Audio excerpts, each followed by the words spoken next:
once you've created and you've gone through and you've done all this market research, and you've gathered a whole bunch of customer language and information, and you understand a whole bunch about the type of people you're talking to, you still have this sort of, you have a general understanding of your target market. You're going to want to do something that I call creating an avatar. You're going to want to create sort of an imaginary version of one person that matches or represents your target market, right? One little person, give them a name, give them a face. But it's very helpful to take and take that sort of general information you found about the target market and condense it into one real person who you can have a face and a name, and you can imagine what their day's like and what it looks like. They get up, they go to work, they do this, they do that. You want to have this person like created in sort of a simulation inside of your brain, so that when you write, you can imagine you're writing directly to this person.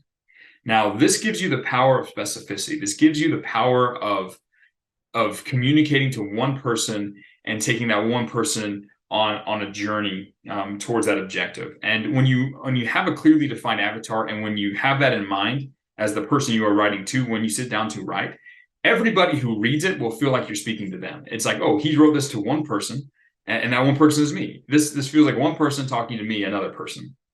Puts your mind in a place where you're going to tap into some of that more natural communication skills that you already have, that relatability, which is super important for the writing that you do.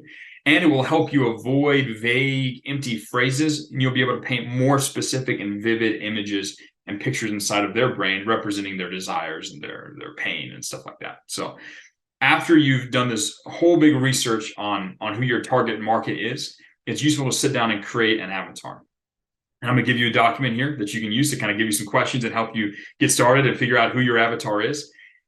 Before you sit down to write, you should pull this person up into your mind in this little simulation, and you should write to them. Now, not every single person in your target market is going to be an exact clone of this avatar that you create, but everybody, if you write as if you're writing to one person, everybody else in the market will relate to those core issues. You can kind of back off some of the detail. You don't have to be like your mom, Susie, or whatever. You can back some of the details off to where it matches the target market. But if you sit down and write as if you're speaking to one person, it's going to make a world of difference for you.